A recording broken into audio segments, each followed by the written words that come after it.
एहतराम मशाइख सादात हाज़रीन अहले सुन्नत व जमाअत अस्सलामु अलैकुम व रहमतुल्लाहि व बरकातुहू।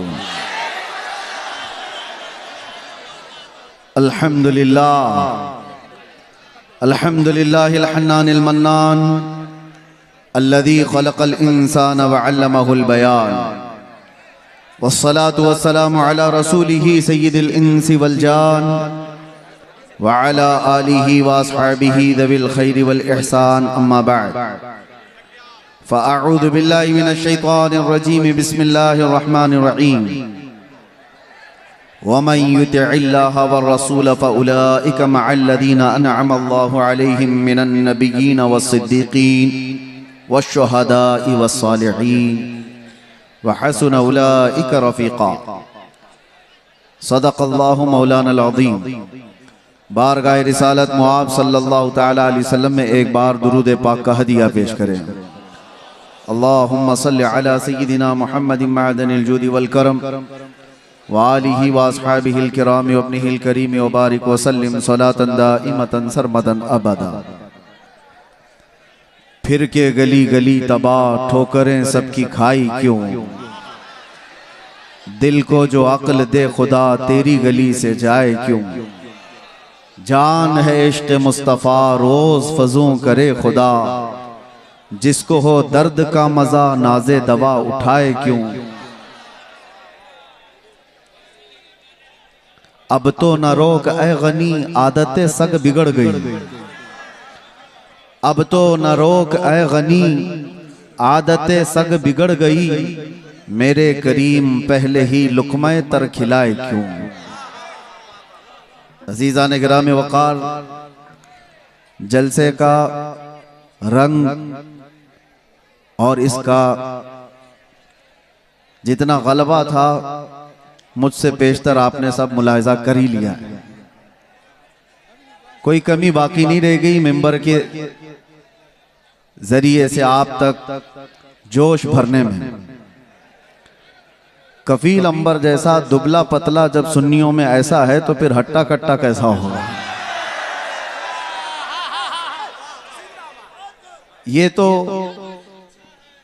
मुझसे भी ज्यादा सख्त बोलते हैं।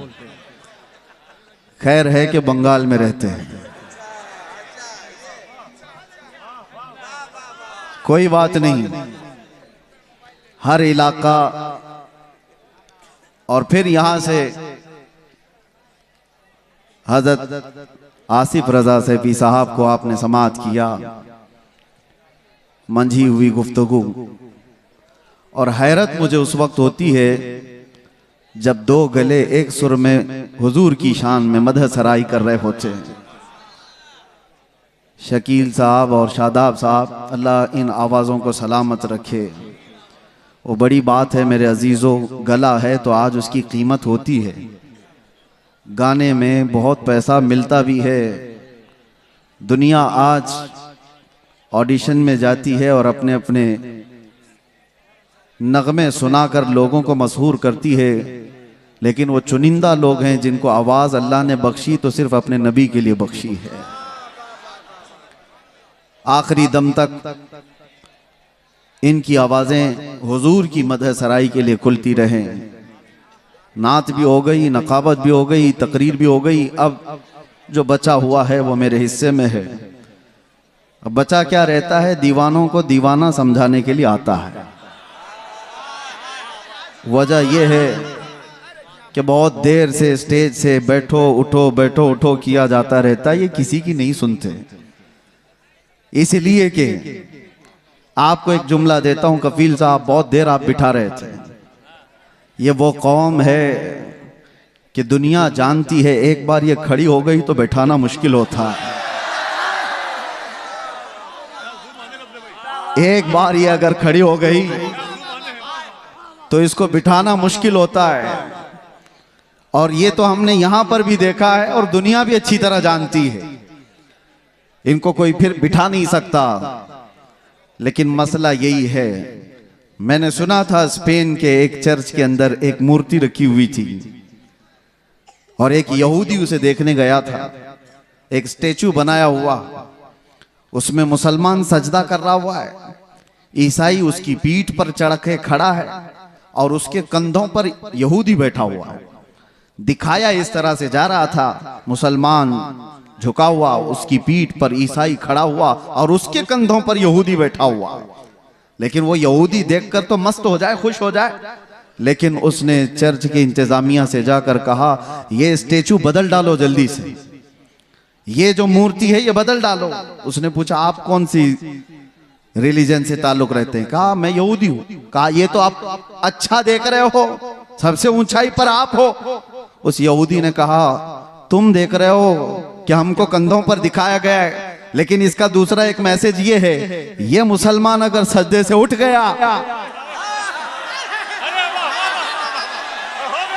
उसकी पीठ पर खड़ा हुआ भी और कंधों पर बैठा हुआ भी जमीन पर आ जाएगा। नारे तकबीर, नारे रिसालत। बात समझ के चलो, ये अगर उठ गया तो कई लोगों की जिंदगी खतरे में आ जाती है। हमारे मोहल्लों में नशा ज्यादा क्यों होता है पता है? सबसे ज्यादा ड्रग्स हमारे मोहल्लों में बिकता है। करने वाले लोग वही हैं, कराने वाले लोग वही हैं। ऐसा नहीं कि सब हमारे बच्चे बिगड़े हुए, इनको बिगाड़ने पर एक पूरी ताकत लगी हुई, पूरी ताकत। हमने 8 महीने बहुत करीब से देखा है, कौन कहां से सप्लाई करता है, किस तरह से मोहल्लों में पहुंचाया जाता है। सब बड़ी ताकतें भी इन्वॉल्व होती, लेकिन इसके पीछे का राज क्या है? इसमें भी दुनिया यही जानती है कि ये मोहम्मद अरबी को, ये शेरों को नशा में रखो, जिस दिन ये होश में आएगा तो कई लोग मदहोश हो जाएंगे।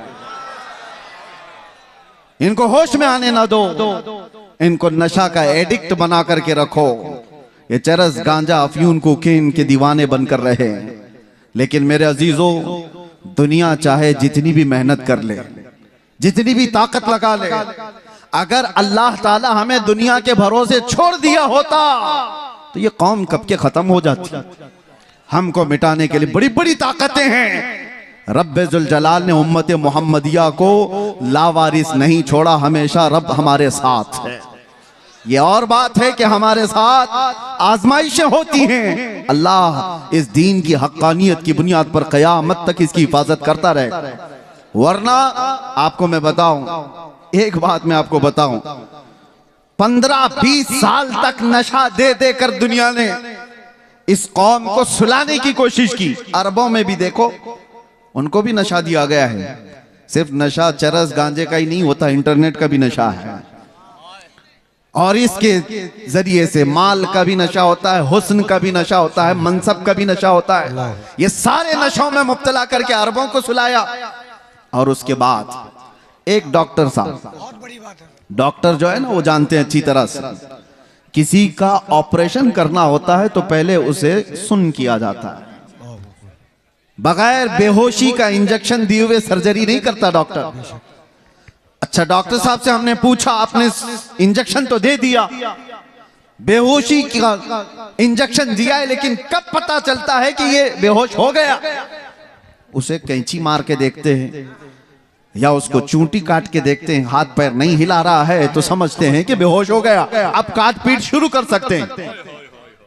ये ऑपरेशन थिएटर का उसूल है। इंजेक्शन मारो, फिर थोड़ी देर छोड़ दो और उसको हिला झुला करके देखो कि हरकत कर रहा है कि नहीं कर रहा है। और अगर हरकत कर रहा है तो अभी काट पीट नहीं चालू होगी, ऑपरेशन नहीं किया जाएगा। मेरे अजीजों, ये दुनिया इसी तरह सालों नशा में रखती है और उसके बाद चेक करके देखती है कि अभी होश में है या नहीं। और चेक करने का तरीका यह है कि किसी खबीसुन नफ्स को गुस्ताखी रसूल पर उभारा जाता है। नबी पाक सल्लल्लाहु ताला अलैहि वसल्लम की शान में कोई गुस्ताखी करता है, वो इसीलिए कराया जाता है कि कौम मुस्लिम, उम्मत मोहम्मदिया को देखें कि अभी ये होश में है कि मदहोश हो गए, हाथ पैर हिला रहे, आवाजें आ रही या सो गए। दुनिया देखती है। मैं और आलम की बात तो नहीं कहता, लेकिन मुझे फख्र है हिंदुस्तानी होने पर कि अल्हम्दुलिल्लाह यहाँ के बच्चे, यहाँ के मोहल्ले, यहाँ के आबादियां, इन्होंने नशा तो बहुत खिलाया है, लेकिन जब कभी किसी कुत्ते ने भौंका तो हर मोहल्ला खड़ा हो गया था। हर आबादी खड़ी नजर आई। और फिर तुमने देखा है पूरे हिंदुस्तान में शुमाल से लेकर जुनूब तक, मशरिक से मगरिब तक एक नारा गूंजने लगा, लब्बैक या रसूल अल्लाह। ये इस बात की अलामत थी कि नशा तो बहुत दिया, लेकिन हिंदुस्तानी मुसलमानों पर तुम्हारा नशा काम नहीं किया। ये आवारा तो हो गए मगर मेरे मुस्तफा के गद्दार नहीं हुए, गुनहगार तो हुए हैं। अजीजा ने गिरामी वकार, कौम मुस्लिम को हर जगह पहचाना जाता है। बहरहाल मैं बैठा था आपके पास कुछ और पैगाम लेकर, मगर शादाब पैकर साहब के जो कलाम थे उन्होंने हमारी फिक्र खिताब को महमेज दिया। और फिर गुफ्तगू को हमने, जाहिर सी बात है हम नात सुनते हैं तो उछल कूद नहीं करते, हमारा मिजाज ये है कि नात सुनो तो ऐसे तसव्वुर में मदीना आ जाए, हुजूर की बारगाह में बैठने का एहसास हो जाए कि जब शायर ये कह रहा हो कि जब वो बेहिजाब हो गए, जब शायर ये कह रहा हो जब वो बेहिजाब हो गए, दिल की कसक को उन्होंने और ऐसा छेड़ा कि दिल फिर बेकाबू हो जाए। ये मंजर कब होता है पता है? मैंने गमों की रातें देखी हैं, अंधेरियों में अपनी माँ को नहीं पुकार सकते, बाप को नहीं पुकार सकते, हमें यकीन है कि हमारी आवाजें दीवार के बाहर तक भी नहीं जा सकती, लेकिन इतना दिल में एहसास था चाहे 70 कोठरियों में बंद हो, आवाज मदीने तक तो जरूर जाएगी। ये यकीन था पुख्ता, और उस वक्त यही तलब थी जो ये कह रहे थे जब वो बेहिजाब हो गए, खार भी गुलाब हो गए, जो कांटे थे वो गुलाब बन गए। हम जैसे निकम्मों को किसने ये शोहरत दी है? या हम जैसे नाहंजार लोगों को किसने ये मकाम दिया है कि लोग देखने के लिए खड़े हो जाएं? मेरे अजीजों, हमारा सोशल मीडिया प्लेटफॉर्म नहीं, या हमारे पब्लिसिटी के लिए किसी तरह के खर्चे हों, अल्लाह वल्लाह बिल्लाह तल्लाह हमने कभी शोहरत के लिए पैसे खर्चे नहीं किए और ना ही लोगों को इस्तकबाल के लिए खड़ा किया है। हम तो इसके लिए कफील अंबर साहब को एक बार नहीं 10 बार बोल चुका हूं कि मिंबर पर मेरी तारीफ मत करो, स्टेज पर मेरी तारीफ मत करो। ये मिंबर रसूल है, सिर्फ रसूल की तारीफ हो। बादशाह के सामने फिर किसी वजीर की बात नहीं होती। जब बादशाह आजम की बात की जा रही है तो वजीरों की बातें नहीं की जाती। हम बारगाह मुस्तफा सल्लल्लाहु तआला अलैहि वसल्लम में, लेकिन मैं आपको इसलिए ये बात कह रहा हूं कि हमने ये जमा नहीं किया है, हमने पब्लिसिटी नहीं की है। ये जहां पर भी जाते हैं ये सिर्फ और सिर्फ वो अताए मुस्तफवी है। नबी कौनैन सल्लल्लाहु तआला अलैहि वसल्लम की अताएं हमने देखी हैं कि जब हम फकीरी में हो, गुर्बत में हो, और फिर ये पुकारें कि आका नजरे करम हो जाए, तो फिर मामला वही होता है, आता है फकीरों पे उन्हें प्यार कुछ ऐसा, खुद भीख दें और खुद कहें मंगते का भला हो। जब वो बेहिजाब हो गए, खार भी गुलाब हो गए। ऐ नौजवानों, नशा अगर तुम्हारे मोहल्लों में आया है तो इसी शेर पर मैं गुफ्तगू कर दूं, इसी शेर पर मैं अपनी गुफ्तगू तमाम कर दूं। अगर तुमने चरस, गांजा, अफयून, कोकेन को करीब से देखा हो या आवारा लोगों ने तुम तक ये माल पहुंचाया हो, तो ये वो धतूरा है जिसको इस्तेमाल करने के बाद इंसान अपनी माँ और बेटी और बीवी में फर्क नहीं महसूस कर पाता। वो अपनी बेटी और बीवी में फर्क नहीं कर पाता। जमीन और आसमान उसे पता नहीं, हराम, हलाल, कुफ्र, शिर्क और ईमान में कोई इम्तियाज बाकी नहीं रख पाता। उस धतूरे नशे में क्यों पड़ते हो? नशा करना ही है तो इश्क़ मोहम्मदी का नशा। आओ एक तड़प आज यहां से ले चलो, एक तलब लेकर के जाओ। आज इस जलसे में आए हो ताजदार मदीना सल्लल्लाहु तआला अलैहि वसल्लम की इस महफिल में आए हो, बहुत मांगा होगा तुमने अल्लाह करीम की बारगाह में, औलाद भी मांगी होगी, तिजारत भी मांगी होगी, और तुमने अपने घर बार के बीमारों की शिफा मांगी होगी। कौन ऐसा मोमिन है जो दुआओं से दूर रहता है? कुछ ना कुछ रोज मांगता है, लेकिन क्या ही अच्छा होता वो मांगते जो शहजादा आला हजरत ने मांगा था। क्या मांगा था मुफ्ती आजम ने? यूं मांगा था, कुछ ऐसा कर दे मेरे किरदिगार आंखों में, हमेशा नक्श रहे रूए यार आंखों में, उन्हें न देखा तो किस काम की है ये आंखें कि देखने की है सारी बहार आंखों में। ये तलब लेकर के जाओ, ये तड़प यहां से लेकर के जाओ कि अल्लाह अगर जिंदगी के चंद अय्याम मेरे बाकी हैं तो इन खीरा निगाहों ने, इन आंखों ने दुनिया की रंगीनियां बहुत देखी हैं, दुनिया की रानाइयों से ये ओप चुकी हैं। मौला अब इन रंगों को खत्म कर और जमाले मुस्तफा अता करते, इन आंखों को दीदारे मुस्तफा की तड़प दे दो मेरे अजीजों। फिर होता यह है कि ये लज्जत ऐसी जिंदगी में तुम्हारे इनकलाब लाती है कि ऐरा गैरा नत्थु खेरा किसी को तुम्हारे आंखों में जचने की हिम्मत भी नहीं होगी, किसी की तरफ तुम्हारी नजरें नहीं उठेगी। दीदारे मुस्तफा की तलब ही ऐसी है कि दो आलम से करती है बेगाना दिल को, अजब चीज है लज्जत आशनाई। और इसी को फाजिल बरेलवी ने कहा था, इमाम इश्क व मोहब्बत की बारगाह में किसी शख्स ने गुलाब लाकर तोहफे में पेश किया। गुलाब, हमें भी गुलाब दिए जाते हैं, लेकिन एक आशिक सादिक कैसा होता है, गुलाब लिया और कहा ये तो वो गुलाब है, सुबह खिलता है शाम में मुरझा जाता है। मैं उस गुलाब से मोहब्बत करता हूं जो कभी नहीं मुरझाता। और फिर गुलाब देख करके कहना शुरू कर दिया, सरताब कदम है तने सुल्तान ज़मन फूल, लब फूल, दहन फूल, बदन फूल, सकन फूल, वल्लाह जो मिल जाए मेरे गुल का पसीना, मांगे न कभी इत्र न फिर चाहे दुल्हन फूल। क्या बात रजा उस चमनिस्तान करम की, जहरा है कली जिसमें हुसैन और हसन फूल। फूल पर पूरी नात लिख दी।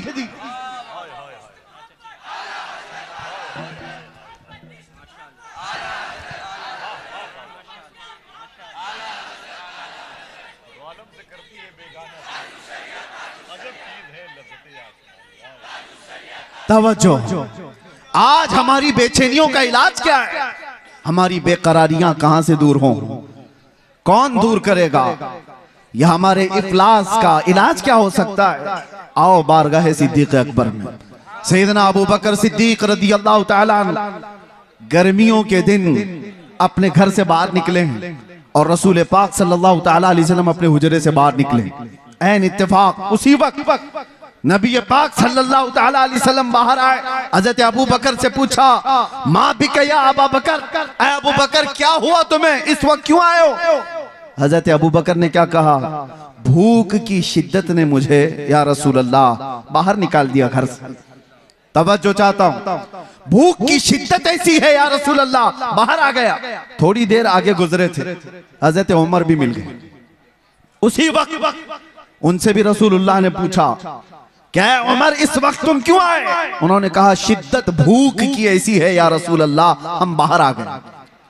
ये तो सुनिए आप, ये हदीसें मौजूद है। और फिर मेरे आका उन्हें एक बगीचा ले गए, लेकिन ये दोनों सहाबा भूख लगी है तो घर से बाहर क्यों निकले? हजरत अबू बकर से पूछो, हजरत उमर से पूछो। वो कहते हैं बात यह है कि जब भूख ज्यादा लगती और घर में कुछ नहीं होता, हम जमाले मुस्तफा देखकर भूख मिटा लेते। हुजूर के चेहरे को देखते सारी भूख खत्म हो जाती। हमारी इफलास, हमारी गुर्बत का इलाज वही तड़प है, कुछ ऐसा कर दे मेरे किरदिगार आंखों में। मेरे अजीजों, जाना तो ये तलब लेकर के जाना कि आका आपका दीदार हो जाए। या रसूल अल्लाह, अभी वो उम्मी फिदाक, आपके दरबार में मेरी हाजिरी हो जाए और आपके चेहरे जमाले जहां आरा की जियारत हो जाए। ये हर मोमिन की तलब और तड़प होनी चाहिए। मैं आपको बताता हूं वो मंजर कैसा था जिसको हदीसों में बयान किया गया है। नबी करम सल्लल्लाहु ताला अलैहि वसल्लम, शेर का मिज़दाक सुनिए, जब वो बेहिजाब हो गए, जब वो बेहिजाब हो गए, आखिरी वक्त था जाहिरी जिंदगी का मेरे मुस्तफा सल्लल्लाहु ताला अलैहि वसल्लम की। रसूल पाक सल्लल्लाहु ताला अलैहि वसल्लम नमाज पढ़ाने के लिए मस्जिद नबवी में उस वक्त नहीं आया करते थे जब अलालत बहुत बढ़ गई, बीमारी बहुत बढ़ गई। नबी अक़दस सल्लल्लाहु ताला अलैहि वसल्लम कई दिन तक मस्जिद नबवी तशरीफ नहीं लाए और उस जमाने में हजरत अबू बकर नमाज पढ़ाया करते थे। बुखारी शरीफ की हदीस है। हजरत अबू बकर सिद्दीक एक वक्त नमाज पढ़ा रहे थे, मगरिब की अजान हो चुकी है, सारे सहाबा सफें बांध चुके हैं। 3 दिन से ज्यादा हो चुका था, सहाबा ने हुजूर को देखा नहीं था। और उन सहाबा का हाल ये था, बेकरारी, बेचैनी इतनी कि जब तक हुजूर को देखते नहीं थे वो घर जाते नहीं थे। उनके हाल तो ऐसे थे, हजरत आयशा सिद्दीका फरमाती है कई सहाबा ऐसे थे कि वो पलक भी नहीं झपकते थे, जब हुजूर को देखते रहते। और हुजूर ने एक सहाबी से पूछा भी, क्यों इतना गौर से देखते हो? वो सहाबी कहते हैं, या रसूल अल्लाह, इसके अलावा दुनिया में देखने की है ही क्या?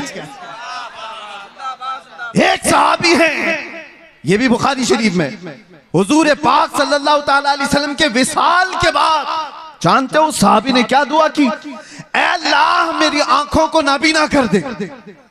कोई दुआ ऐसे मांगता है, कोई दुआ ऐसे मांगता है। उन्होंने दुआ की और दुआ कबूल भी हो गई, वो नाबीना हो गए, अंधे हो गए।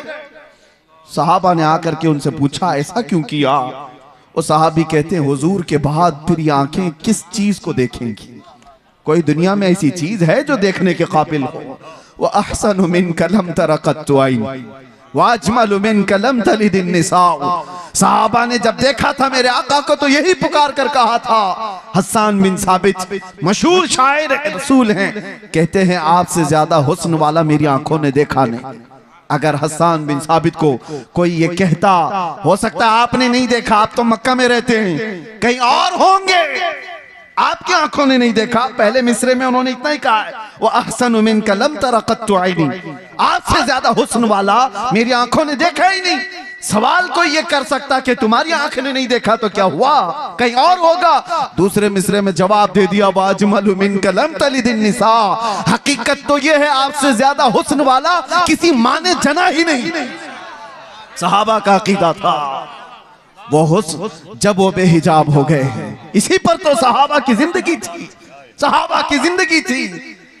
आपको मैं बताऊं, हम कोई तैयारियां करके तकरीर करने आते नहीं हैं, वक्त ही नहीं रह गया है, वक्त ही नहीं रह गया है। बस बारगाह मुस्तफा से जो बुलवा लिया जाए वही उसूल है हमारे लिए।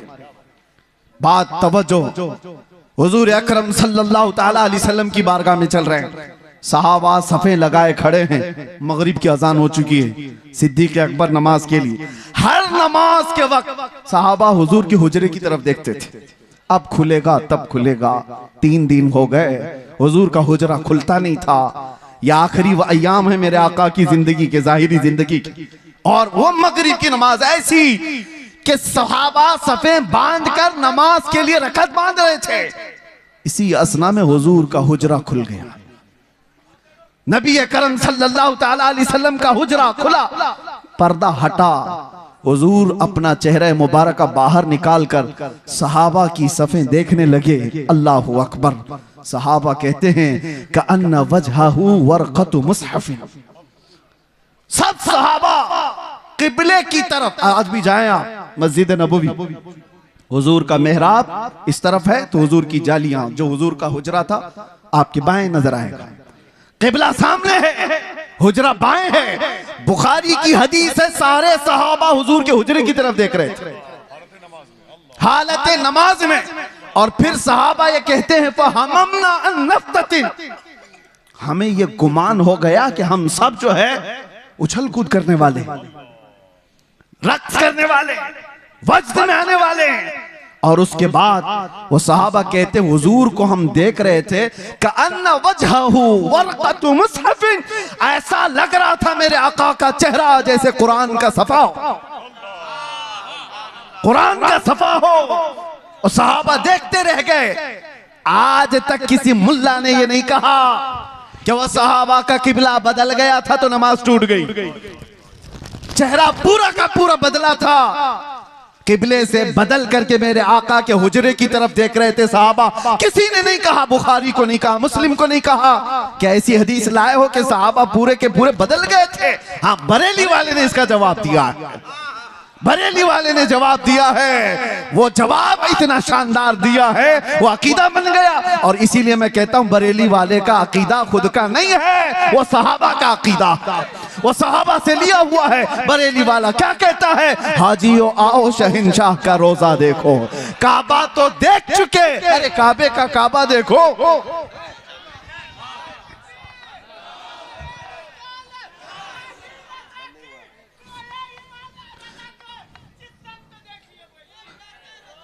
तवज्जो, मेरे आका सल्लल्लाहु ताला अलैहि वसल्लम की तरफ हालत नमाज में सहाबा देख रहे हैं। नारे तकबीर, नारे रिसालत, उलमाए अहले सुन्नत, मसलके आला हजरत पीरे तरीक़त हजरत अल्लामा गुलाम रहमानी साहब क़िबला। आपकी तवज्जो है, हम हुस्न मुस्तफ़ा पे बात कर रहे हैं और इसीलिए किताब शिफा शरीफ में यह फरमाया गया कि जब यूसुफ अलैहिस्सलाम के जमाने में कहत पड़ गया था ना, सालों तक गल्ला नहीं आ रहा था और उन्होंने पहले जमा कर लिया था और वो गल्ला जब तकसीम करते थे, एक बार ऐसा हो गया कि गल्ला खत्म होने को आ गया, अभी 3 महीने बाकी थे फसल आने को। उन्होंने बारगाह रब्बुल इज्जत में अर्ज की कि अब इस पूरी रियाया को गल्ला कैसे तकसीम किया जाए। रब ने हुक्म फरमाया पूरी रियाया के दरमियान जाकर अपना चेहरा खोल दो। और यूसुफ अलैहिस्सलाम मजमे में आकर अपना चेहरा खोलते, उनका हुस्न देखकर लोगों की भूख मिट जाती। यह हुस्न यूसुफ की बात है, यह हुस्न यूसुफ की बात है। और उसके बाद आओ जमाने मुस्तफा की बात। यहां पर मेरे आका सल्लल्लाहु ताला अलैहि वसल्लम को देखकर भूख नहीं मिटती, सिर्फ भूख नहीं मिटती।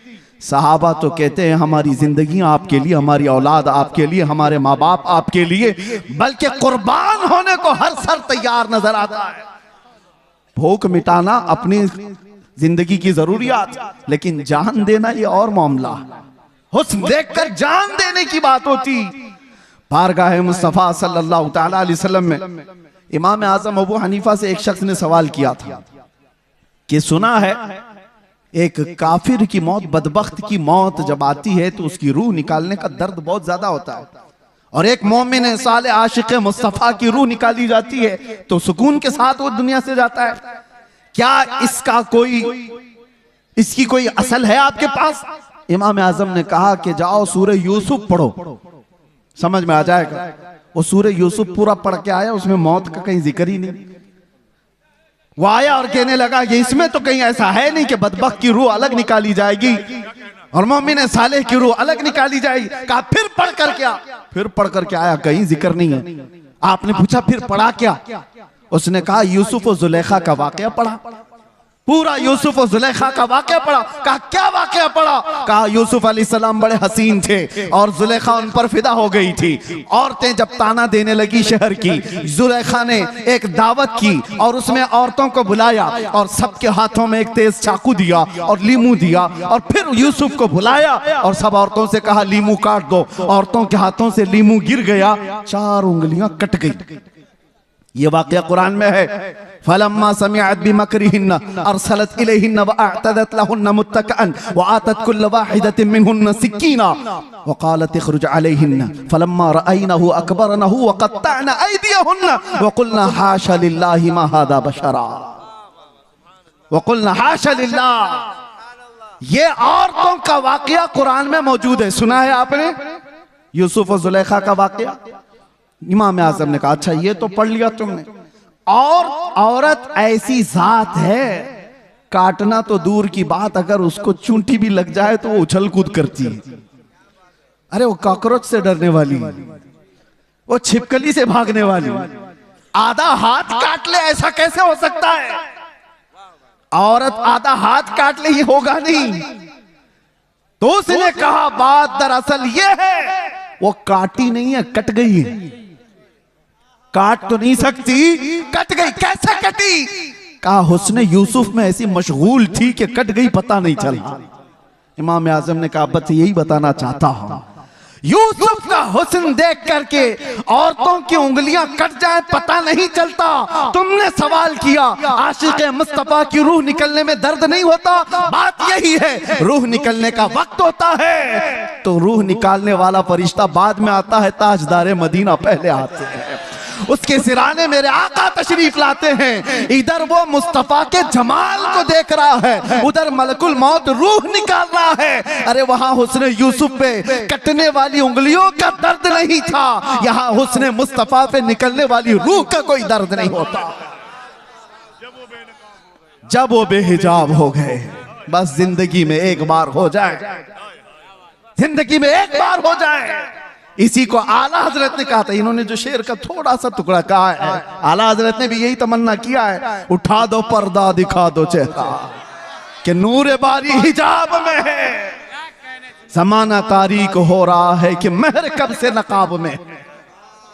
ये आला हजरत के इस शेर की तर्जुमानी है, उठा दो पर्दा दिखा दो चेहरा कि नूर बारी हिजाब में है और जमाना तारीक हो रहा है कि महर कब से नकाब में है।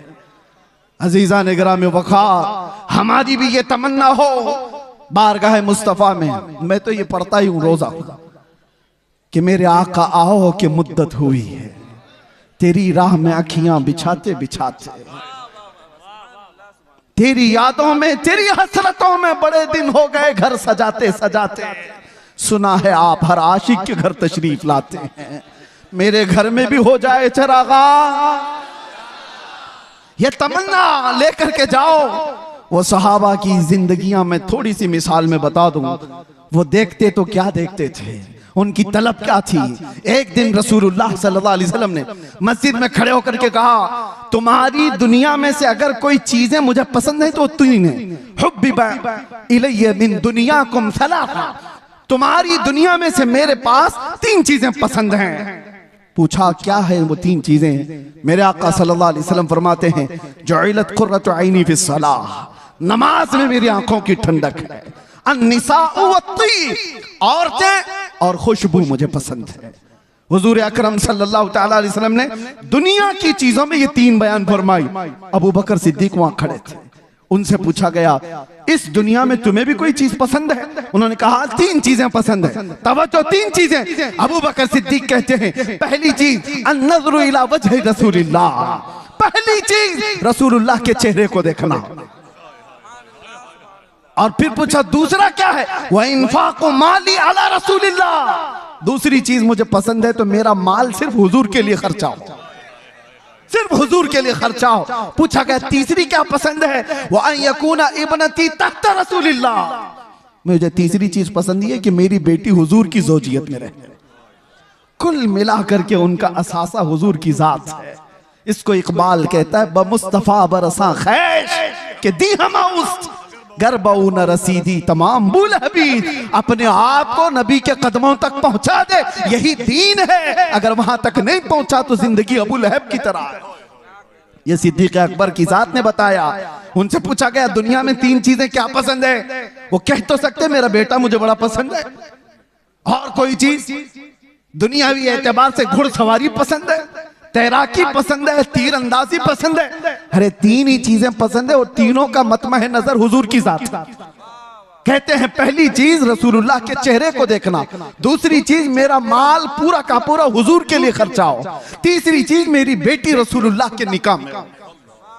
जिंदगी का कुल असासा हुजूर की जात है। और इसको इकबाल की जुबान में सुनो तो कहता है, आबरूए मां जना में मुस्तफास्त, हम सब की इज्जत और आबरू हुजूर के नाम से है। अगर वो नाम सलामत ना रहा तो फिर हमारी जिंदगियां सलामत नहीं है। अजीजा ने गिरामी वक़ार, तलब ऐसी लेकर के जाओ कि जिंदगी के चंद अय्याम जो बाकी हैं, हमारी आंखों में जब तक नूर बाकी है, मौला करीम इन बेनूर आंखों को, ये जो आज मुरझाई हुई हैं, दुनिया की रंगीनियां और रानाइयां देख करके थक चुकी हैं, कोई रात ऐसी आ जाए कि मेरे आका करम करते हैं, जब वो बेहिजाब हो गए, खार भी गुलाब हो गए, वो जिंदगी आएगी कि देखना कांटे होंगे तो गुलाब बन जाओगे, घर महकने लग जाएगा। और उसके लिए कुछ कोशिशें हैं। क्या कोशिशें? तवज्जो, बहुत वजीफे करने वाला हुजूर के दीदार करता है, ऐसा है कहीं लिखा हुआ? बहुत ज्यादा नारे लगाने वाला हुजूर की दीदार कर लेता है, ऐसा है कहीं पर? ऐसा नहीं है। बहुत नमाजें पढ़ने वाला, बहुत रोजे रखने वाला, बहुत ज़कात देने वाला, हज करने वाला, ये ऐसा कहीं सिस्टम नहीं है। हुजूर को देखने के लिए कोई ऐसा मेयार नहीं बताया गया। मेयार तो सिर्फ ये है, आता है फकीरों पे उन्हें प्यार, कुछ ऐसा वो जिसको चाहे नवाजें। लेकिन एक नुक्ता बुजुर्गों ने फरमाया, जब किसी का दिल टूट जाता है तो मेरे आका तशरीफ लाते हैं। जब कोई गमों से दो चार हो जाता है, परेशान हो जाता है, मेरे आका आ जाते हैं। एक अबू हफ्स समरकंदी की बात मैं कहता हूं, दिल थाम करके सुनो। मक्का मुकर्रमा में एक शख्स का इंतकाल हुआ और उसका अकलौता बेटा था। बाप का इंतकाल हुआ, बेटा मौजूद है। हैरत की बात यह है कि जिस बाप का इंतकाल हुआ है, मरने के फौरन बाद उसका चेहरा गधे की शक्ल का था, जानवर की शक्ल का दिख रहा था। तो उसने जल्दी से चादर ढांक दी, चादर ढांक दी और छुपा दिया। घर वालों से भी कहा किसी को बोलो मत। किसी के बाप की शक्ल बिगड़ गई हो मौत के बाद तो कैसे दिखाए लोगों को। दरवाजे बंद कर दिया, रोने लगा। बाद में चल करके उसने ये सोचा कि घर के अंदर ही गड्ढा खोद करके बाप को दफन कर दूं। क्या कर सकता हूं, लोगों को कैसे बुलाऊं, जनाजा उठाने के लिए लोग आएंगे, चेहरा देख कर क्या करेंगे। दरवाजे के कवाड़ सब बंद थे, रोता गमगीन बैठा था। अचानक उसके एक दरवाजे से एक बुजुर्ग तशरीफ लाए, चेहरे पर चादर, और आते ही मैयत के पास गए, उसका चेहरा हटाए, उसके चेहरे से चादर हटाई, हाथ रखा, फिर चादर उड़ा दी और इस नौजवान के पास आकर पूछने लगे, वो बुजुर्ग किस लिए रो रहा है, क्यों परेशान है। वो खड़ा हुआ और कहा, आप कैसे आ गए मेरे घर में, मैंने सारे दरवाजे बंद किए थे, और अगर आप आ ही गए हैं, देख ही लिए हैं, तो पूछ क्या रहे हो। मेरे बाप का चेहरा बिगड़ा हुआ है, मौत के बाद जानवर की शक्ल बन गई है, दिखाऊं तो लोगों को कैसे चेहरा दिखाऊं। आने वाले शख्स बुजुर्ग ने कहा, कुछ भी तो नहीं हुआ तेरे बाप के चेहरे को, जा देख तो सही। वो गया, जा करके देखता है, अपने बाप के चेहरे से चादर हटाया तो चांद की तरह चमक रहा था, हुस्न जमाल के साथ चमक रहा था। उसने खुशी के मारे झूमते हुए उस बुजुर्ग के पीछे लपक गया जो दरवाजे तक पहुंच चुके थे, दामन पकड़ लिया और कहा, आने वाले मोहसिन बता तो सही, तो अल्लाह का फरिश्ता है, मक्का का रहने वाला कौन है। ये हुजूर के इंतकाल के 400 साल बाद की बात कर रहा हूं, 400 साल बाद की बात कर रहा हूं। आने वाले शख्स ने पलट करके कहा, अना मुहम्मदुन रसूलुल्लाह, मैं मोहम्मद अल्लाह का रसूल हूं। हाथ पैर कांपने लग गए। कहा, आका आप कैसे मेरे घर। हुजूर फरमाने लगे, बात दर हकीकत यह है कि तेरा बाप कुछ ऐसे गुनाह में मुब्तला हो गया था जो अल्लाह के गजब को उठा दिया। अल्लाह का गजब जोश में, और रब तबारक व तआला का गजब इस पर हुआ, इसका चेहरा बदल दिया गया। लेकिन एक बात है, तेरे बाप का ऐब मैं तुझे नहीं बताऊंगा, वो कौन सा गुनाह करता था। हुजूर से उसने पूछा, बेटे ने। हुजूर फरमाते हैं, बाप के ऐब हम बेटों को नहीं बताते।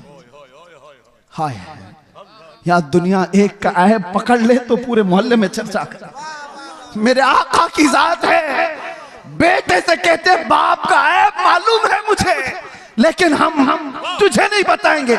लेकिन मैं क्यों आया ये बताता हूं, मैं क्यों आया ये तो बताता हूं। तेरे बाप की बुराई तो थी जिससे रब नाराज था, लेकिन एक अच्छा काम था तेरे बाप का, ये बिस्तर पर रात को उस वक्त तक नहीं सोता था जब तक 100 बार मुझ पर दुरूद नहीं पड़ता था।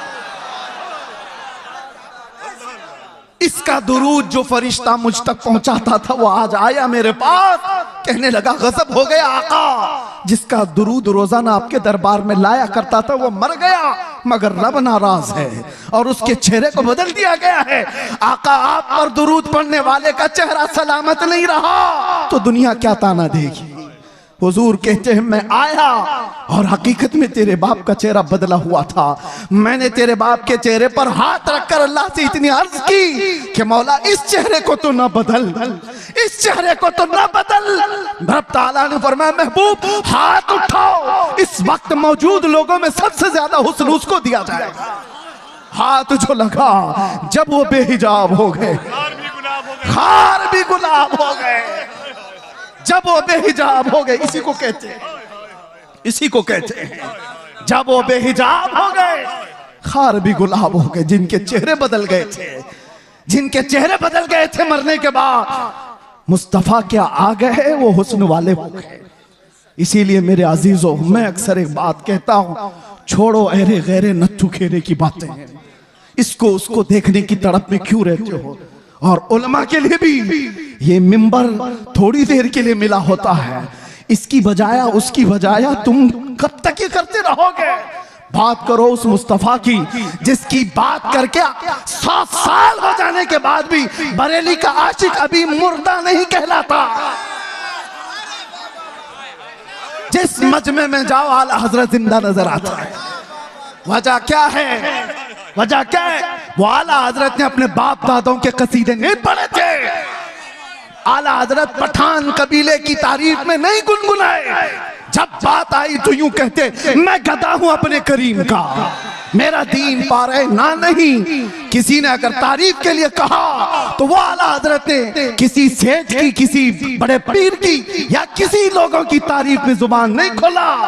दुनियादारों की बात कर रहा हूं, दुनियादारों की बात नहीं। आला हजरत कहते थे वो कमाल हुस्न हुजूर है कि गुमान नक्श जहां नहीं। उसी हुस्न की बात कर रहा हूं मैं। आला हजरत क्या कहते हैं? वो कमाल हुस्न हुजूर है कि गुमान नक्श जहां नहीं। यानी एक हल्का नक्श लगाने का गुमान भी नहीं कर सकते। वो कमाल का हुस्न है। और यही फूल खार से दूर है। दुनिया के सारे फूलों में कांटे होते हैं, एक मदीने का फूल है जिसमें कोई कांटा ही नहीं। जहां भी शमा रोशन होगी धुआं तो आएगा ही। जहां चिराग रोशन होगा आसपास धुआं होगा। मगर बरेली वाला इमाम कहता है यही वो शम्मा है कि धुआं नहीं। धुआं तकलीफ देता है और शमा रोशनी देती है, लेकिन हर शमा के साथ धुआं होता है। सिर्फ मदीने की शमा है जिसमें धुआं नहीं, रोशनी ही रोशनी है। तेरे आगे यूं है दबे लचे फुसहा अरब के बड़े बड़े, कोई जाने मुंह में जुबान नहीं, नहीं बल्कि जिस्म में जाने। अल्लाह अल्लाह अल्लाह अल्लाह। सरे अर्श पर है तेरी गुजर, दिल फर्श पर है तेरी नजर। मलको तो मुल्क में नहीं कोई शय वो जो तुझ पे आया नहीं। करूं तेरे नाम पे जां फिदा, न बस एक जां दो जहां फिदा। तो जहां से भी नहीं जी भरा, करूं क्या करोड़ों जहां नहीं। नारे तकबीर, नारे रिसालत, कलामे आला हजरत, इश्क़ मोहब्बत, इश्क़ मोहब्बत, इश्क़ मोहब्बत, इश्क़ मोहब्बत, मस्ती मस्ती करिया करिया। और एक बात, आज यहाँ पर खड़े होकर के आप कबीर साहब से सुन रहे थे, किसी का नाम मत लो, किसी कुत्ते का नाम हमारे मिंबर से नहीं लिया जाता। गुस्ताख रसूल उसका नाम भी नहीं लेता मैं। लेकिन एक बात मैं बताऊं, कितनी दिन किया गुस्ताखी, कितने दिन तेरी हयात। ऐसे कीड़े हर जमाने में आ गए, फना हो गए, लेकिन हस्सान बिन साबित अब भी जिंदा है। काब आज भी जिंदा है। शरफुद्दीन बूसीरी आज भी कसीदे के साथ जिंदा है। हाँ, उन कुत्तों के नगमे सुनाओ जरा जो हुजूर पे भौंकते थे। अबू लहब के कलमे क्या थे? अबू जहल के जुमले क्या थे? उतबा शैबा के जुमले क्या थे? इन गुस्ताखों का जमाने में थोड़ा बहुत चर्चा हुआ होगा, लेकिन कलमे किसी को याद नहीं। क्या गालियां देते थे, किसी ने महफूज नहीं किया। आज भी जो बोला गया वो महफूज नहीं रहेगा। कल की हमारी नस्ल को पूछो, क्या कोई दिल्ली से कुत्ता भौंकता था? वो कहेंगे होगा कोई, हमारे जमाने में तो नहीं। क्या कलमे थे वो भी नहीं मालूम। बच्चे भी ये कहेंगे फना हो जाएंगे, लेकिन रहेगा यूं ही उनका चर्चा रहेगा। और कौन जिंदा रहता है? कौन जिंदा रहता है? जो जमाले मुस्तफा का जिक्र करता रहता है। जो डूब गया वो जिंदा है। आज मैं बताऊं आपको, सादी शिराजी और हाफिज शिराजी, साद और शरफुद्दीन बूसीरी, ये वो लोग हैं जो अपने कलाम के साथ जिंदा है। अरे पढ़ो आज तो आज भी वजद आता है। मुहम्मदुन सय्यदुल कौनैन वस्सक़लैन वल फरीक़ैन मिन उर्ब व मिन अजम, नबियुन अल आमिरुन नाही फला अहदुन अबर रफ़ीक़ौन ला मिनहु वला नअमी, हुवल हबीबुल लज़ी तुरजा शफ़ाअतुहु लिकुल्लि हौलिन मिन अल अहवाल मुक्तहिमी, दआ इलल्लाहि फल मुस्तमसिकून बिही मुस्तमसिकून बिहब्लिन गैर मुनफसिमी, या अक्रमल खल्क़ि माली मन अलूज़ु बिही सिवाका इंद हुलूलिल हादिसिल अममी, वलन यदीक़ रसूलल्लाहि जाहु कभी इदल करीम तजल्ला बिस्मि मुंतक़िमी, फ़इन्न मिन जूदिक दुनिया व ज़र्रतहा व मिन उलूमिका इल्मल लौहि वल क़लमी, या नफ्सु ला तक़नती मिन ज़ल्लतिन अज़ुमत इन्नल कबाइर फ़िल ग़ुफ़रानि कल्लममी, लअल्ल रहमत रब्बी हीन यक़सिमुहा तअती अला हसबिल इस्यान फिल क़िस्म या रब्बी वजअल रजाई गैर मुनअकिस लदैक वजअल हिसाबी गैर मुनखरिम वल्तुफ बिअब्दिक फिद दारैन इन्न लहू वल्तुफ बिअब्दिक फिद दारैन इन्न लहू औ थुम्मा रिदा अन अबी बकर व अन उमर व अन अली व अन उस्मान ज़िल करम साद सईद ज़ुबैर तलहता व अबी उबैदा व इब्न औफ आशिरिल करम वल आली वस्सहबी थुम्मा ताबिईन लहुम अहल तुक़ा वन नुक़ा वल हिल्म वल करम या रब्बी बिल मुस्तफ़ा बल्लिग मक़ासिदना वग़फ़िर लना मा मज़ा या वासिअल करम। ये किसने कहा था पता है? शरफुद्दीन बूसीरी लकवा मार चुका था, फालिज हो चुका था, जिस्म हिलता नहीं था और डॉक्टर लाइलाज करार चुके थे और बिस्तर पर सोते तो चमड़ी लग जाती थी। बरसों हो गए, कोई इलाज नहीं था। 170 अशार, उसमें तो मैंने थोड़े से पढ़े। अल्हम्दुलिल्लाह इस फकीर का वजीफा है और इसीलिए भी कि मेरे मुर्शिद हुजूर ताजुल शरिया ने फरमाया था, इसकी इजाजत देते हुए मुझे कहा था हज के सफर में, इसको बाबू पढ़ा करो, इसके रसूल बड़ा करेगा। वजीफा है और बल्कि कितने औलिया को इससे विलायत मिली। सुनिए, ये तो मैंने चंद अशार पढ़े, लेकिन शरफुद्दीन बूसीरी 170 अशार लिखे थे। और हुआ क्या था? दर्द का मारा, दुनिया का बेसहारा, और जब बीमारी का मारा पुकारता है तो वो आ ही जाता है। आए ख्वाब में, कहा बूसीरी वो सुनाओ जो तुमने लिखा था। कौन आए? जाने जाना आ गए, मुस्तफा करीम आ गए। अरे देख करके ही बीमारियां खत्म हो जाए, फिर हाथ रख दे दो क्या हो जाए? देख करके ही बीमारियां खत्म हो जाएं, हाथ रख दे तो फिर क्या हो जाए? शरफुद्दीन बूसीरी ने कहा, आका सारे तबीबों ने ला इलाज कह दिया, क्या करूं? हुजूर ने हाथ फेरा और कहा कुछ नहीं हुआ, आता है फकीरों पे उन्हें प्यार कुछ। चादर भी दे दी, बुर्दा इसीलिए कहा जाता है उसको, अरबी में बुर्दा चादर को कहते।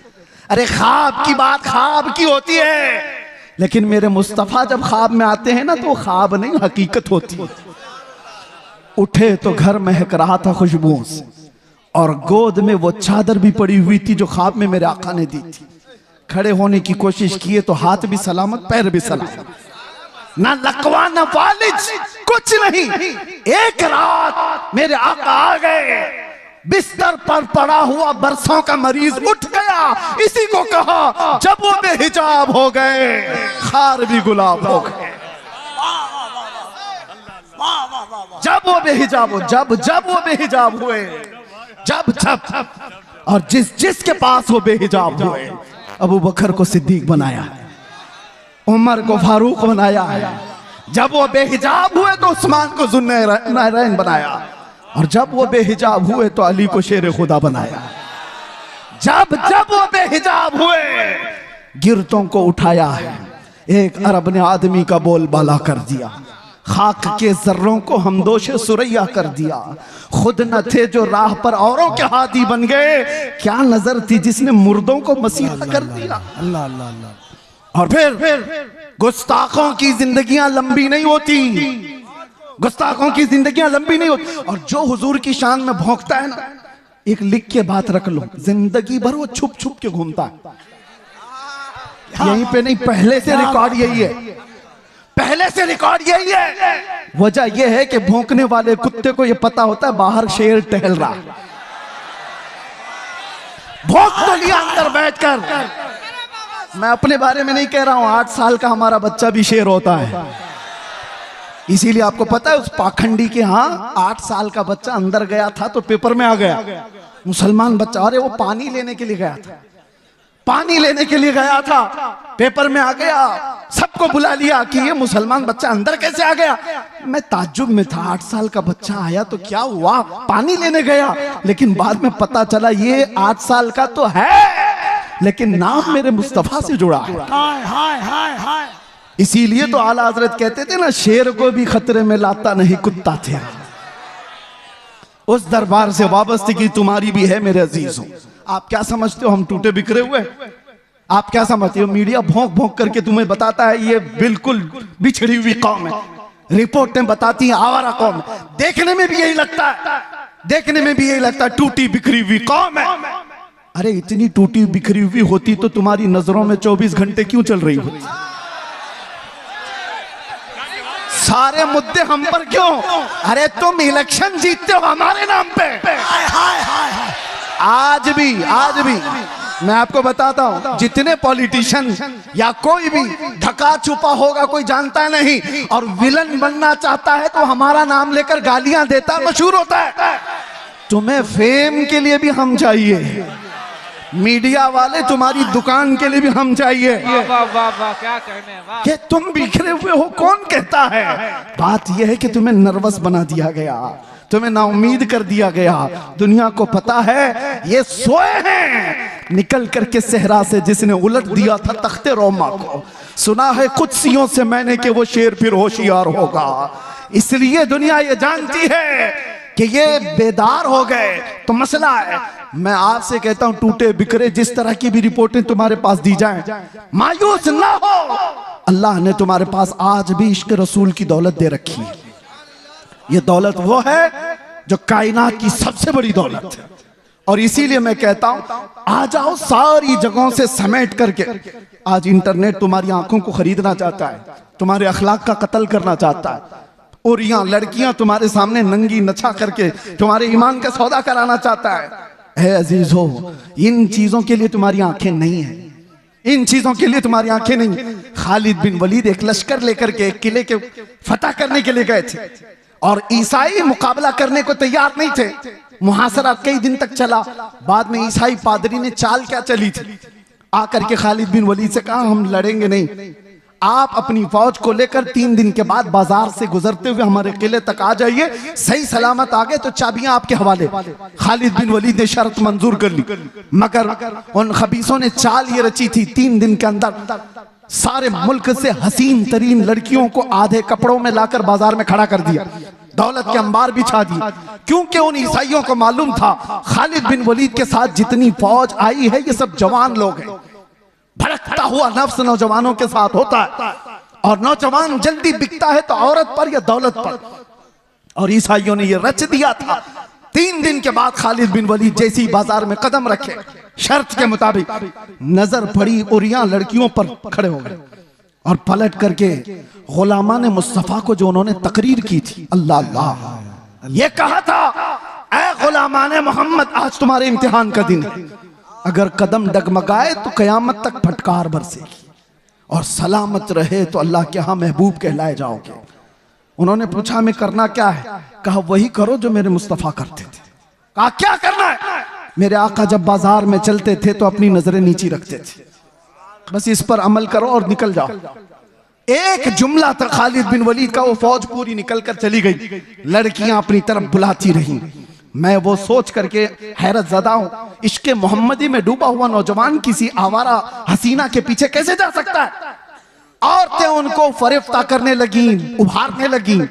लेकिन तारीख में लिखा है वो नौजवान उस बाजार से ऐसे गुजर रहे थे कि अगर उनके सरों पर अंडा भी रख दिया जाए तो न गिरता।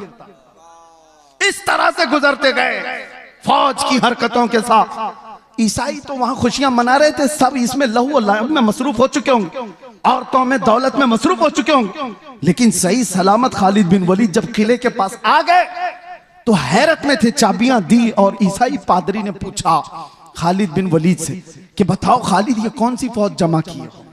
ये लश्कर कौन सा है? इनके दिलों में नफ्स है या नहीं, ख्वाहिशात है या नहीं? हमने हर तरह का हुस्न लाकर रख दिया था, तुम्हारा कोई नौजवान देखने को तैयार नहीं। खालिद बिन वलीद ने तारीखी जुमला कहा था, वही है जो हमारा मौजूए सुखन है। कहा था, नादानो, तुम उन आंखों को खरीदने की कोशिश करते हो जिन आंखों में पहले से जमाले मुस्तफा बसा है।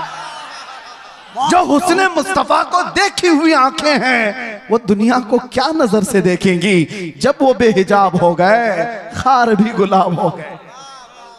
बात समझ के चलो। इसीलिए अपनी आंखों में कुछ और नहीं बसाना। मुफ्ती आजम की दुआ याद रखो, कुछ ऐसा कर दे मेरे किरदगार आंखों में, हमेशा नक्श रहे रूए यार आंखों में। उन्हें न देखा तो किस काम की है ये आंखें, कि देखने की है सारी बहार आंखों में। और सुनो एक आशिक सादिक की तमन्ना, अरे कब्र में जाने के बाद मुनकर नकीर हर एक से सवाल करेंगे, झिझोड़ कर उठाएंगे, पूछेंगे बताइए सवालात के जवाब। लेकिन मुफ्ती आजम कहते हैं, फरिश्ते जो पूछे कब्र में किसकी उम्मत हो, क्या कहते हो? जवाब में क्या कहेंगे? फरिश्ते जो पूछे कब्र में किसकी उम्मत हो, वो कहते हैं लो देख लो कि है तस्वीर यार आंखों में, लो देख लो कि है तस्वीर यार आंखों में। मेरे अजीजों, आंखों में बसाओ तो सिर्फ जमाले मुस्तफा, इसके अलावा कोई और चीज नहीं।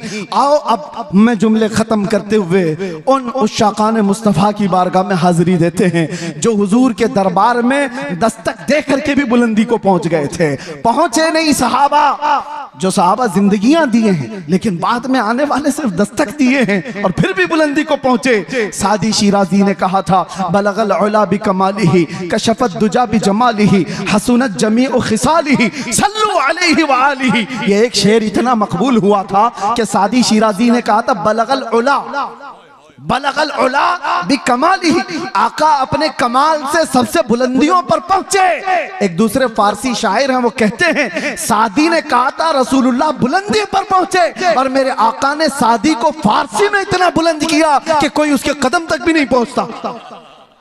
जो उनकी तारीफ किया इतना बुलंद हो गया, जो तारीफ किया वो बुलंदी पर पहुंचा। आला हजरत इश्क रसूल की बुनियाद पर हमारे सरों के ताज हमारे दिलों के पर राज करते हैं, इसीलिए दूसरी बातें ना लाओ, इधर उधर की बात क्यों करें। हम जमाले मुस्तफ़ा की।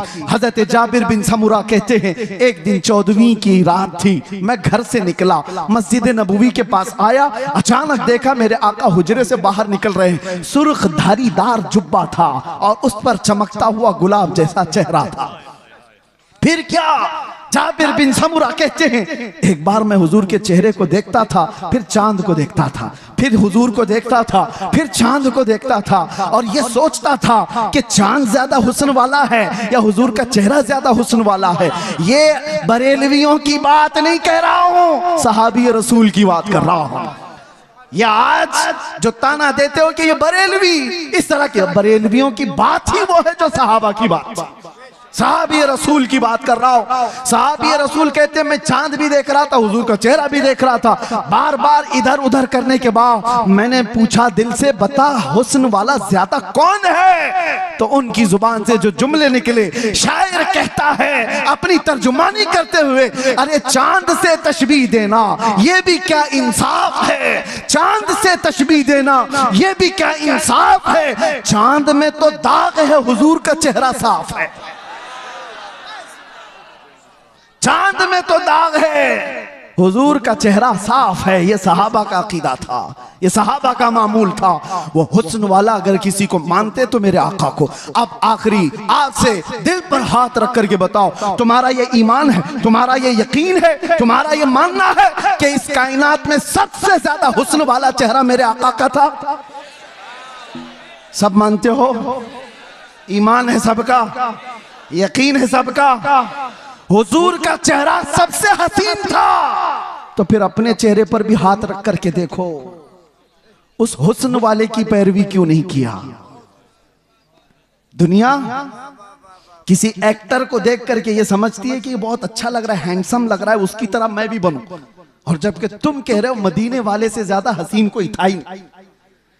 तो ये मुजरा करने वाले, नाटक करने वाले तुम्हारे आइडियल कैसे हो सकते हैं, जिनको देखने के बाद औरत और मर्द का पता नहीं चलता?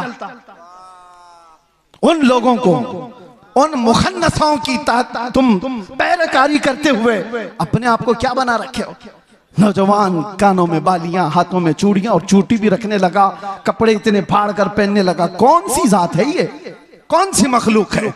नंगा रहना लड़कियों को बेनकाब कर दिया। ये जालिम दुनिया है जो इंसान को इंसान रहना नहीं चाहती, देना नहीं चाहती। आज आपको पता है पूरी दुनिया में हुकूक का ढिंडोरा पीटने वाले इंटरनेट पे आज देख रहे होंगे एप्स्टाइन फाइल। क्या है ये, क्या है ये? ये सब दुनिया के जालिम चेहरों की छुपी हुई तारीकियां। सब ताकत वाले नंगे हैं, तुम उनके पैरोकार ना हो। ये सब बड़े बड़े कुर्सियों पर बैठे हुए अंदर के रेपिस्ट हैं, अंदर के जिनाकार हैं, और ये दुनिया को सबक पढ़ाते हैं अमन का, ये दुनिया को सबक पढ़ाते हैं अखलाक का। आओ अखलाक की बात और हुस्न की बात करें तो ताजदार मदीना की बात। यहां जो कहा जाता है वो किया जाता है। यह नहीं है कि कुर्सी संभालने के बाद कुछ और कहा जाए और अमल कुछ और किया जाए। बारगाह मुस्तफा में आओ ऐ नौजवानों, मैं इसीलिए दर्द दिल के साथ पूछ रहा हूं, ये तकरीर कोई सजाई भी नहीं कह रहा हूं, दर्द दिल के साथ पूछ रहा हूं। एक तरफ तुम कहते हो हुस्न वाला वो चेहरा था, फिर तुम्हारा चेहरा क्यों नहीं? तुम हुस्न वाले की पैरवी क्यों नहीं कर रहे? दाढ़ी तुमको चुभती क्यों है? दाढ़ी तुमको डसती क्यों है? तुमको बुरी क्यों लगती है? इसलिए ना कि दुनिया वालों ने ताना देना चाहा कि मुल्ला बन गया, मौलवी बन गया, उनसे डर करके तुमने अपने आप को औरत बनाने के चक्कर में फंस गए। यानी कल को अगर ये तुम्हें कहने लग जाए कि तू बकरा लग रहा है, कपड़े उतार दे, तो नंगे घूमोगे। दुनिया जो कहेगी उस पर अगर अमल करते चले जाओ तो एक दिन ये नंगा बना कर रखेगी, कुत्ता बना कर रखेगी।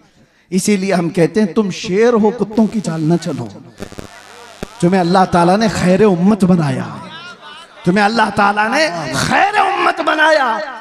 देखना है तो मुजरा करने वाले, नाटक करने वालों को ना देखो। हमारे नौजवान का कोई आइडियल हो सकता है तो खालिद बिन वलीद है, हमारे नौजवानों का आइडियल हो सकता है तो सलाहुद्दीन अय्यूबी। आप उनको देखो, अरे जीने में मजा कुछ और आ जाए, जीने में मजा कुछ और आ जाए। आप अरे गैरे नथु खेरे बुज़दिलों के वाकयात पढ़ोगे तो वैसे बीमार हो जाओगे। रसूलुल्लाह के जानिसारों की तारीख पढ़ो, अरे फिर हर दर्द भूल जाओगे, हर तकलीफ आसान हो जाएगी। इसीलिए हम कहते हैं सहाबा की बात ये थी। आज जैसे कफील साहब ही कह रहे थे, हजरत फिर आप वैसे बोलने लग गए, थोड़ा सा संभल के बोलिए, क्योंकि घुमा फिरा के हमारी तकरीर में कहीं ना कहीं कुत्ता आ ही जाता है। लेकिन मुझे बताओ, है भी तो एक मखलूक ना। कुत्ते को कुत्ता ना कहूं तो टॉमी बोलूं? आप मुझे बताइए, कुत्ते को कुत्ता ही तो कहा जाएगा। लेकिन किसी को तकलीफ होने लग गई तो हमें उसका क्या लेना देना? अगर आप ये बताएं, ये कह रहे थे थोड़ा सा, मैं आपसे ये कहता हूं मेरे अजीजों, हम कानून के खिलाफ नहीं जा रहे, लेकिन बात अगर मेरे मुस्तफा की इज्जत की आएगी तो हम किसी आसपास की सरहद को नहीं देखते। हम अतराफ में घेरने वाली लाइनों को तोड़ देते हैं, इसलिए कि इंसान की फितरत है, कानून में भी मौजूद है। किसी की मां को गाली देकर किसी ने उसकी गैरत जगाई, या उसकी बीवी को पकड़कर उसकी गैरत जगाई, बदले में उसने मार दिया है, तो कानून भी ये कहता है इंसानी फितरत है, ये गैरत में बेकरार होकर मारा है, इंसानी गैरत होती है। मैंने ये पढ़ा है बहुत सारे कानूनों में, फिर पता चला अरे इंसान को माँ की गैरत हो सकती है, बीवी की गैरत हो सकती है, हजार माओं से ज्यादा मोहब्बत करने वाले रसूल के लिए क्यों नहीं हो सकती? हमारी गैरत रसूलुल्लाह के लिए क्यों नहीं हो सकती? और इसीलिए कहा है हमारे सहाबा ने जो हमें मसलक दिया था वो यही था, वो सारी गैरत रसूलुल्लाह के लिए रखते थे, मेरे आका के लिए। एक साहबी है जिनका बाप मुनाफिक था, अब्दुल्ला बिन उबई, उसने हुजूर को सिर्फ इतना, हुजूर के सहाबा को इतना कहा था, ये जिल्लत वाले लोग हैं जो मदीने में आ गए, हम इज्जत वाले लोग हैं और हम इन जलीलों को निकालेंगे मदीने से। उसने झगड़े में ये बात कही थी, मुनाफिक था। गज़वा बनु मुस्तलक से लौटने के बाद बेटे ने सुन ली, बेटे को पता चला कि बाप ने ऐसी बातें की है, तो बेटा आया और उसके बाद मदीना इंटर होने से पहले बाप का रास्ता रोककर खड़ा हो गया। कहा तुमने ये कहा रसूलुल्लाह के सहाबा को कि ये हिजरत करके आए हुए मक्का वाले जलील लोग हैं, हम मदीने वाले इज्जत वाले लोग हैं, हम इनको जलीलों को निकालेंगे। बाप ने कहा अरे तू मेरा बेटा है, तू पूछ रहा है? हाँ पूछूंगा, इसलिए कि अब तू मेरे बाप की मंजिल पर नहीं, गुस्ताखे सहाबा की मंजिल पे, रसूलुल्लाह के जानिसारों की गुस्ताखी। कहा रास्ता छोड़ दे। बेटे ने कहा कसम रब्बे जुल जलाल की, उस वक्त तक तुझे मैं मदीने में दाखिल होने नहीं दूंगा जब तक तू अलल ऐलान ये नहीं कहेगा कि मैं जलील हूं, रसूलुल्लाह के सहाबा इज्जत वाले। उस सहाबी ने जब तक उसे बाप को मदीने आने नहीं दिया, जब तक उसने ये नहीं कहा चलो रास्ता छोड़ दो, मैं जलील हूं, रसूलुल्लाह के सहाबा इज्जत वाले। हाँ ये सारे पिलपिले एक दिन बोलेंगे, सारे बुज़दिल एक दिन बोलेंगे कि हम झूठे थे और रसूलुल्लाह के दीवाने सच्चे थे। बस मेरे अजीजों, यहां पर इतनी खामोशी है, फिर आप कह रहे हो कुछ देर की खामोशी। मेरे अजीजों, ये खामोश मजमा है, लेकिन जिस वक्त शोर करना है वो करता है, और अल्लाह ताला ने इतना सेंस दिया है। और फिर आपसे मैं यही कहूंगा, होश के साथ जोश इस्तेमाल करो, ऐसा नहीं कि बेगैरत हो जाओ। बस मैं अपने मौजू पर ही बात को खत्म कर दूं। आओ हम इधर उधर की ना देखते हुए आज से रातों को ये तड़प लेकर के सोएं कि आंखें बंद हों कि जब रसूल पाक सल्लल्लाहु ताला अलैहि वसल्लम का दीदार हो जाए, और यूं अर्ज करो, या रसूल अल्लाह मैं सो जाऊं या मुस्तफ़ा कहते कहते, खुले आंख सल्ले अला कहते कहते जिंदगी इस तरह से गुजरती जाए, तो फिर देखना मेरे अजीजों, जिस गली से गुजरो तुम्हारा नाम पूछने की किसी को जरूरत नहीं होगी कि तू मुसलमान है कि क्या है। तुम्हें आजमाने के लिए लोग तुम्हारा नाम, तुम्हारे बाप का नाम, तुम्हारे दादा का नाम नहीं पूछेंगे। वो चलता हुआ दूर से देखकर कहेंगे खुशबू बताती है मदीने वाले का, इसकी चाल चलन बताती है मदीने वाले का है, इसका उठना बैठना बताता है मदीने वाले का है। लेकिन लाओ तो सही अपनी जिंदगी में रोजाना मेरे आका का कसरत से जिक्र करो, सुबह उठो शाम में उठो, कसरत से मेरे आका पर दुरूद पढ़ते जाओ। इसलिए कि जो जिसका जितना जिक्र करता है वो उसका फिदाई बनता चला जाता है, जिसका नाम ज्यादा लेता है उससे वो करीब होता ही चला जाता है। इसीलिए मेरे आका ने फरमाया क़यामत के दिन सबसे ज्यादा मुझसे करीब वो होगा जो सबसे ज्यादा दुरूद पढ़ता था। इकबाल से किसी ने पूछा था, तुम्हारा एक शेर इतना बुलंद है कि मोहम्मद से वफा तूने, तो हम तेरे हैं, ये जहां चीज है क्या लौह कलम तेरे हैं। हर एक की जुबान जद आम और खास है, इतनी तासीर है इकबाल के मुतालिक। मैंने सुना, बताया उसके अशार में लज्जत और तासीर इसीलिए आई कि जिंदगी में उसने 1.25 करोड़ मर्तबा हुजूर पर दुरूद भेजा था।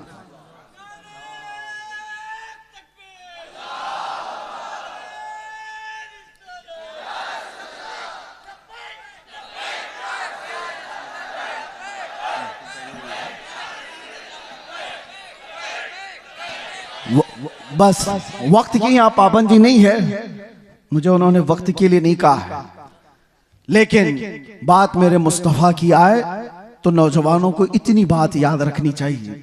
हम सबसे ज्यादा माँ बाप भाई बहन रिश्तेदार सारी दुनिया से ज्यादा हुजूर से जब तक मोहब्बत ना करे ईमान कामिल नहीं। लेकिन साथ में ये हदीस तो पता है, एक और हदीस, अगर आपने कह दिया या रसूल अल्लाह मैं आपसे बहुत मोहब्बत करता हूं, कहोगे आप कहते हो आई लव सैयदुना, ये तो अभी ट्रेंड चला था ना, सब जगह कहा आपने।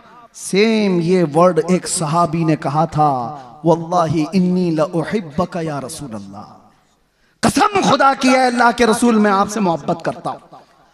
ये जुमला वही है, लउहिब्बका या रसूल अल्लाह, मैं आपसे बेहद मोहब्बत करता हूं। हुजूर ने क्या कहा, उन्जुर माजा तकूल, सोच के बोल क्या कह रहा है। समझ रहे हैं, अभी आपने कह तो दिया हम हुजूर से मोहब्बत करते हैं, मगर हुजूर कहते हैं सोच के बोल क्या कह रहा है। फिर उन्होंने वही जुमला कहा, कसम खुदा की है अल्लाह के नबी मैं आपसे बहुत मोहब्बत करता हूं। हुजूर फिर फरमाते हैं उन्जुर माजा तकूल, सोच क्या बोल रहा है। 3 बार उस सहाबी ने कहा तो मेरे आका जानते हो क्या कहते, हुजूर फरमाते हैं अगर तू अपनी बात में सच्चा है तो इंतजार कर, मुसीबतें इतनी तेजी से आएंगी जैसे पहाड़ से पानी आता है।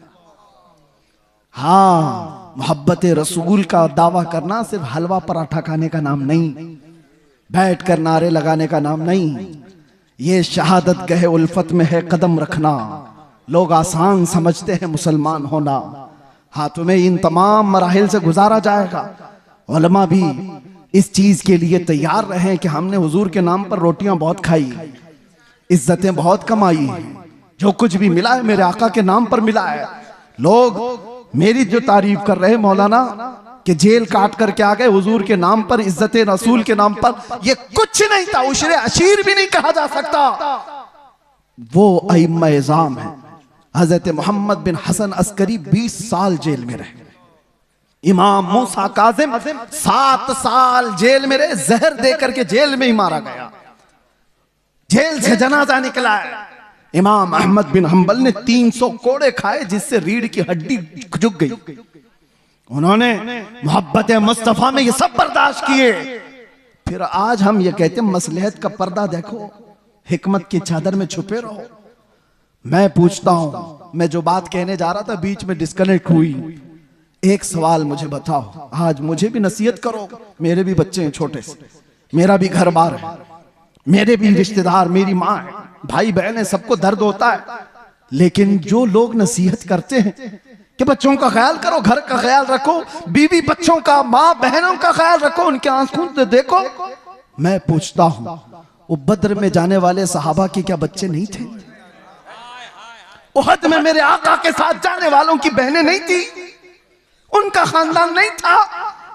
सबका खानदान था, बल्कि था तो ऐसा था, एक जवान शहीद होकर गिर गया उहद के मैदान में। मदीने की खातून दौड़ती हुई आई हुजूर की बारगाह में, कहा सुना है मेरा जवान शहीद हो गया, अगर आप इजाजत दें तो उसकी लाश देखूं। एक बेटा मरा है, आप इजाजत दें तो मैं उसकी लाश देखूं। कहा जा इजाजत से। वो आती है तो जानते हो उस नौजवान का जुब्बा उठा करके पीठ पे हाथ फेरती है और उसके बाद फिर पलटाती है लाश और सजदे में गिर जाती है। देखने वाले सहाबा ने पूछा माई क्या कर रही हो शहीद बच्चे के साथ? सुनो तवज्जो के साथ जो कहते हैं, घर बार भी देखो। वो खातून कहती है जब मेरा लाल निकल रहा था मैंने इसे नसीहत की थी कि बेटा अगर हुजूर पर कोई सख्ती आ जाए, जंग भारी पड़ जाए तो पीठ फेर कर भागना मत। अगर भागते हुए मारा गया तो मैं अपना दूध भी माफ नहीं करूंगी। मां ने कहा था हुजूर को छोड़ करके जाते हुए मारा गया तो मैं दूध नहीं माफ करूंगी।